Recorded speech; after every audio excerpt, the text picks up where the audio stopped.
Assalamualaikum, selamat siang, salam rahayu. Antitesis nasab. Ternyata Tengku Korek katanya membuat kitab buku untuk melawan tesis nasabnya Ki Imaduddin. Tetapi ini ada satu bocoran dari salah satu editor kitabnya Tengku Korek itu yang katanya bisa meruntuhkan tesis nasab dari Ki Imaduddin. Sesungguhnya kita sudah tahu gitu loh, apa yang dibahas di antitesis nasabnya Tengku Korek itu hal yang lama. Bahkan dia dulu sudah mengamininya bahwa pendapat dia, bahkan hujah dia soal itu sudah jelas. Mengaku bahwa kitab yang dia pakai di antitesis itu memang tidak layak. Tetapi di antitesis ini kayaknya diunggul-unggulkan. Kan lucu. Padahal itu sudah bahasan lama, dari sejak awal tesis nasab itu ada. Gak tahu juga sih.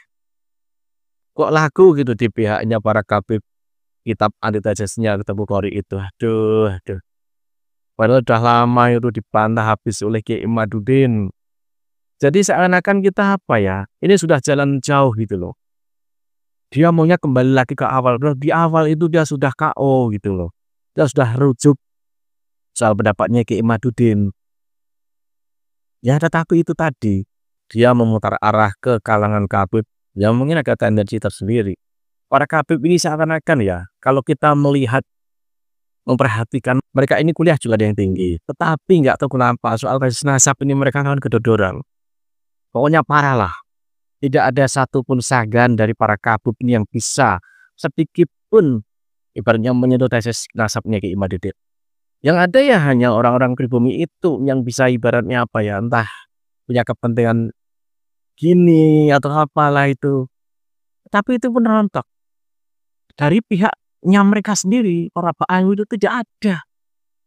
Kalau ada yang bilang itu ada tuh di Nabawi TV atau di mana, aduh, itu enggak bagus itu jauh kelasnya gitu loh. Itu enggak bisa menjawab tesisnya Ki Imaduddin. Faktanya seperti itu. Lalu apa yang mereka jawab? Tidak ada. Makanya banyak diam.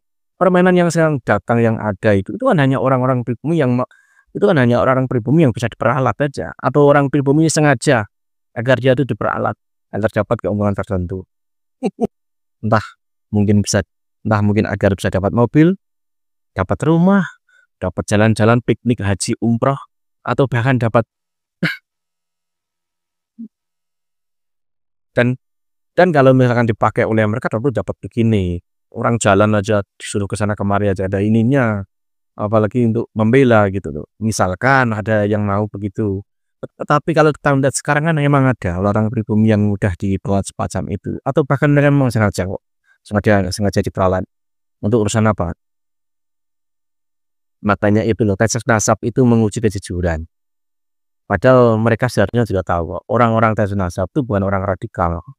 Hanya saja untuk di media umum, khususnya di media umum, memang yang namanya ulama itu harus menjunjung tinggi kejujuran. Itu harus. Lalu apa yang dilakukan Tengku Korek itu? Apa yang dia katakan kemarin-kemarin, wah udah terlalu banyak, paling ngeri lah ya dia itu. Lalu sekarang bagaimana gitu loh? Katanya ngaku tobat dari mana? Ucapannya aja sama, tidak beda. Apalagi dia dengan antitesisnya yang katanya bisa meruntuhkan tesis nasab Ki Imaduddin. Aduh, meruntuhkan buku karya dari yang lainnya aja nggak bisa, apalagi karya-karya dari Ki Imaduddin. Bahkan karya keroyokannya Wafi, Rumel Abbas itu disponsori oleh RA saja, itu nggak bisa gitu loh. Bahkan bukunya RA ini dianggap buku cerita, buku dongeng, buku pokoknya yang nilai kejujurannya tuh ibaratnya soal bahan-bahannya itu sangat-sangat banyak diragukan dan banyak celahnya di situ. Apalagi hanya seorang Tengku Korek yang dia ini juga sebenarnya bukan akademis, dia tidak gitu loh. Dia belajar tuh secara otodidak. Ini ada pengakuan dari salah satu orang yang diandalkan dia saat mengedit kitab itu. Gimana pendapatnya? Pasti Anda akan tahu. Ini dia. Jadi begini loh.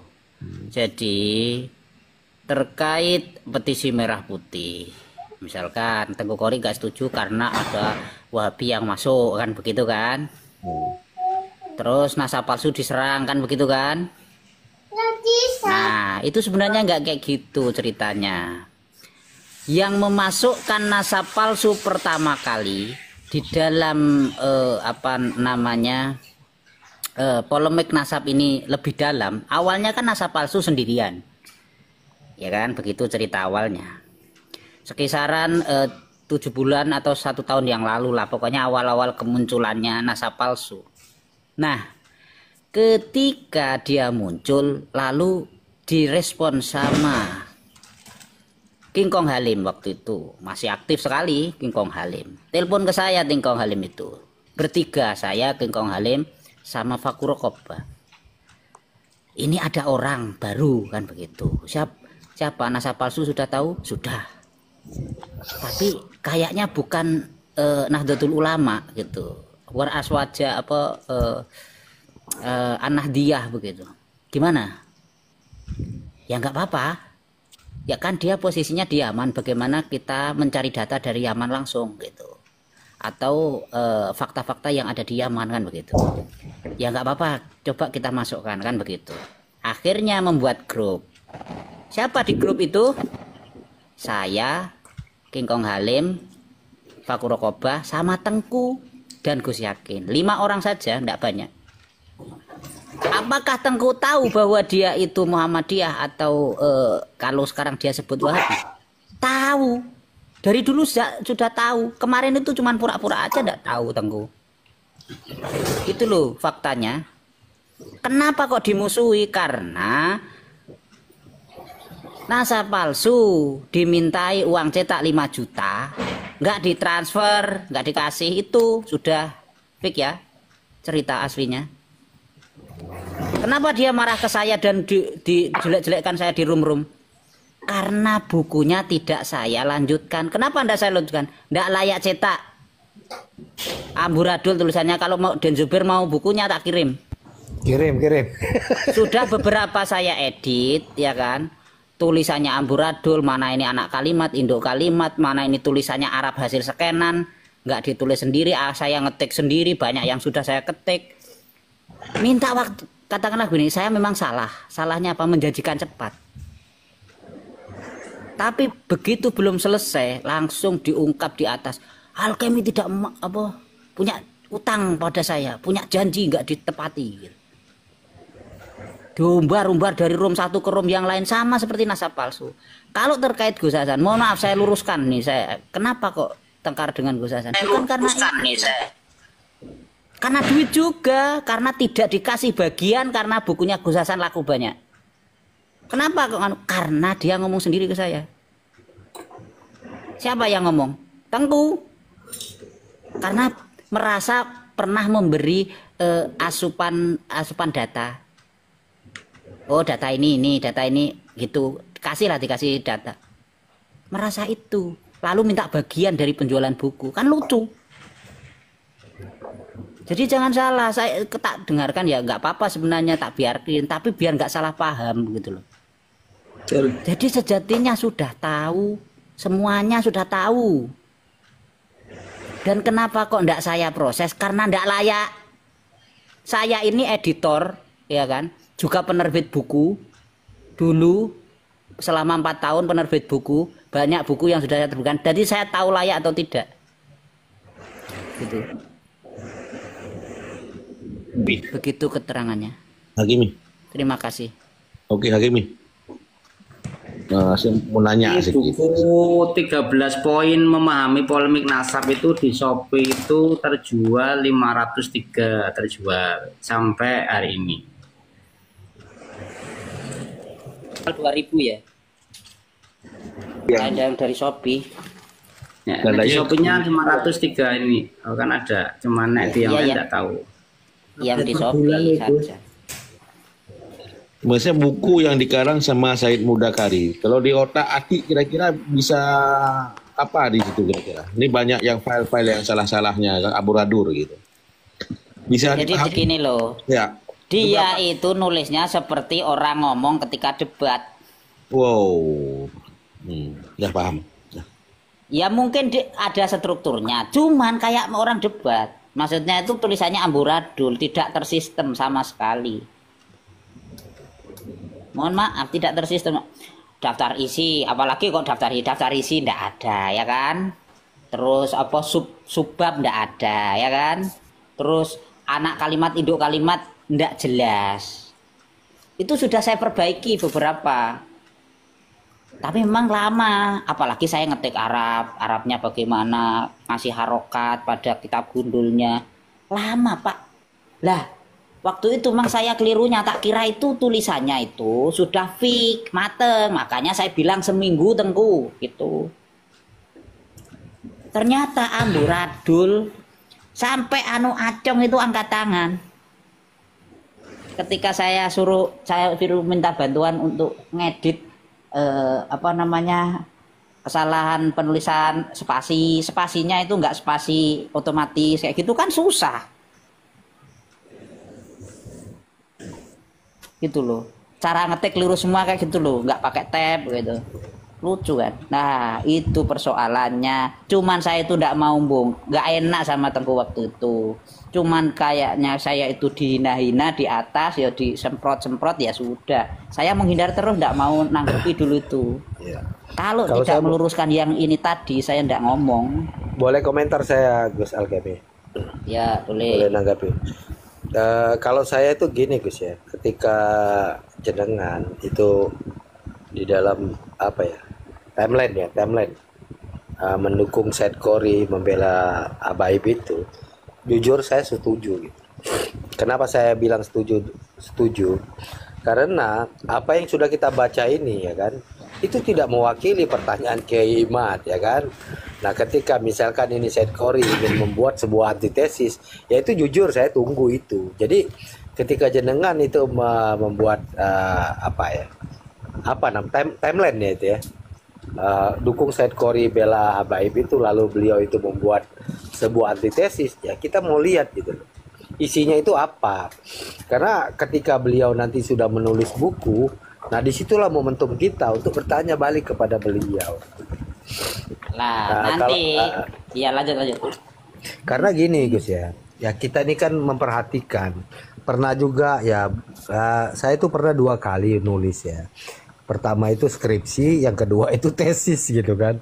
Bagaimana waktu saya itu tidak bisa serta-merta misalkan habis waktu hanya untuk bertemu dengan di Komal misalkan, diskusi gitu kan. Karena saya pasti akan memfokuskan diri untuk menghilang dari peredaran. Kenapa? Karena menulis itu butuh satu effort, satu fokus gitu loh. Satu fokus untuk kita ini mau berbicara tentang apa.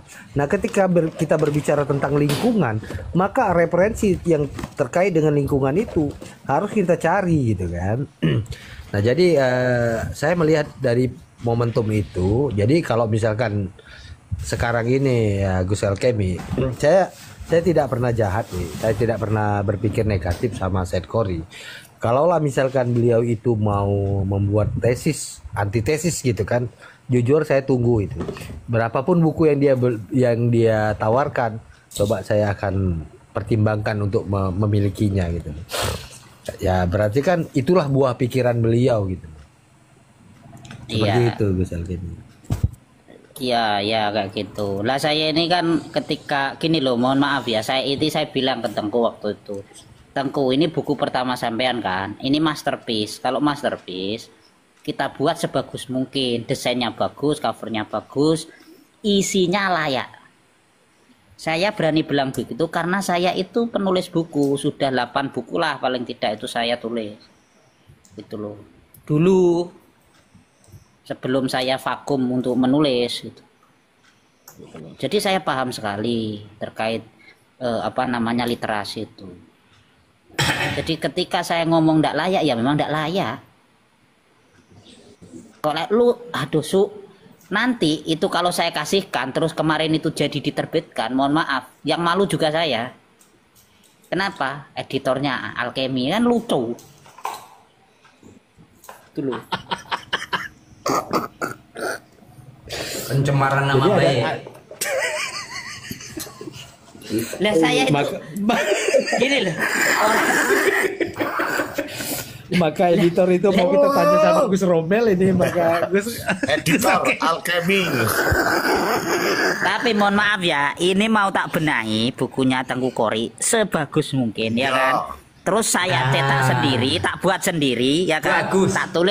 Tak tulis Tengku Kori penulisnya ya kan. Meskipun itu mungkin saya edit sampai 50% lah untuk perubahan struktur dan sebagainya.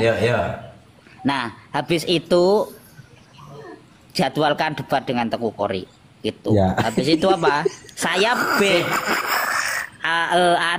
ketika dia mendalilkan, kamu itu dalilnya keliru loh. Bagaimana saya dalil keliru? Ini adalah mulutmu sendiri gitu. Tulisanmu. Oh ya, itu benar. Itu udah benar itu. Pinter kamu.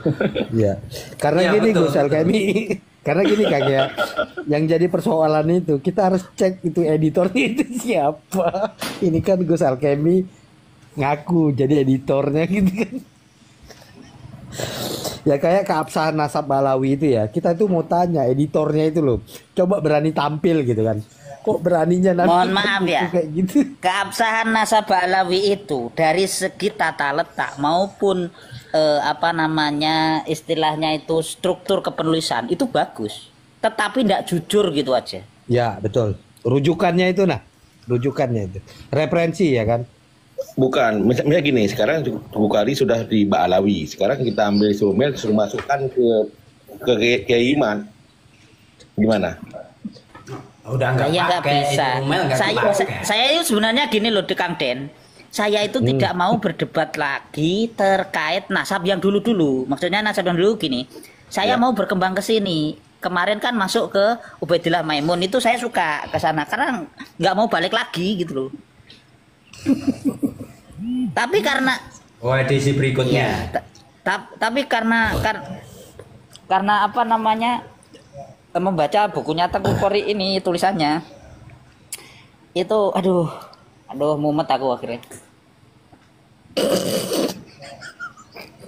Editor lah. Mungkin buku itu jadi jawaban tersendiri sih. Editor ngadepi penulis nggak jelas gitu. Mumet ya kita dengar dari RA kan, mumet kita dengar apa gitu. Jadi buku ini solusinya mungkin yang Kari tulis ini.